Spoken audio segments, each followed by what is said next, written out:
Hello, xin chào các bạn đã quay trở lại với review 5 phút. Trong những diễn biến về cuối của Đấu La Đại Lục tại thành Gia Lăng Quan, sau trận chiến đầu tiên bị Đường Tam đánh bại, thì Nhật Tuyết rất may đã được mẹ mình là Bỉ Bỉ Đông cứu đi, để rồi sau đó hai người rất nhanh đã gặp lại nhau một lần nữa. Lúc này đây, Bỉ Bỉ Đông cũng đã trở thành thần. Sau đó, nàng cùng Thích Nhật Tuyết đã liền hợp lực chiến đấu với Đường Tam một trận sống còn. Có thể nói, trận chiến giữa ba người là hết sức kinh khủng. Đầu tiên, thần lực trên người họ đồng thời tỏa ra. Sau đó, khi thần lực bạo phát, Đường Tam liền sử dụng đầu chuyển tinh di, cầm tam xoa kích lao tới và công kích Thiên Nhật Tuyết. Thế nhưng, ngay khi Đường Tam vừa di chuyển, công kích của Bỉ Bỉ Đông cũng lập tức lao theo ngay sau người anh ấy.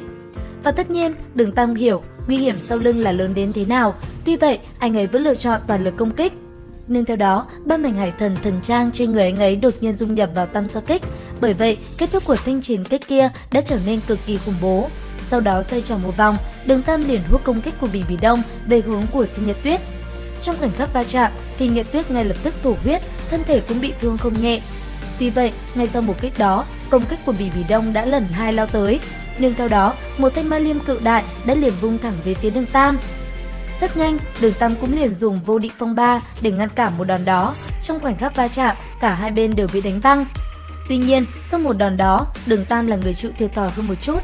Thế nhưng, không kịp nghĩ nhiều, anh ấy lại tiếp tục lần thứ hai lao tới và công kích Thiên Nhật Tuyết. Và đón nhận một đòn này, Thiên Nhật Tuyết cũng liền phá nát bộ thiên sứ 6 chan trên người mình. Sau đó, tung ra một kích mạnh nhất về phía Đường Tam.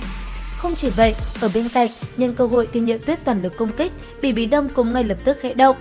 Nhưng theo đó, một thanh liêm đao cự đại đã liền phá không bay thẳng về phía Đường Tam và cùng với thiên sứ thanh kiếm hợp lực công kích. Lúc này đây, đối diện với nguy hiểm chí mạng, Đường Tam cũng liền gầm lên, cầm tam xoa kích trong tay, anh ấy liền nổ tung cùng lúc 10 quang hoàn, sau đó thi triển Hoàng Kim Thập Tam Kích, 13 thức hợp lại là một. Cuối cùng, sau khi đem toàn bộ thần lực dốc vào thần khí, trong tay Đường Tam, một kích Hải Thần Hoàng Hôn đã ngay lập tức đánh ra.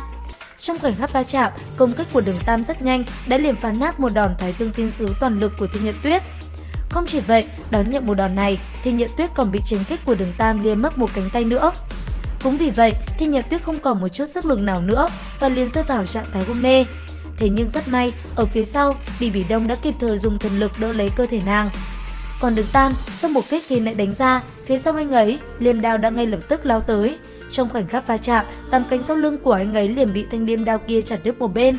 Sau đó, nó liền xuyên qua thân thể của anh ấy. Rất may cho Đường Tam, liêm đao không đâm vào chỗ yếu hại, nếu không, anh ấy cũng sớm bỏ mạng mất rồi.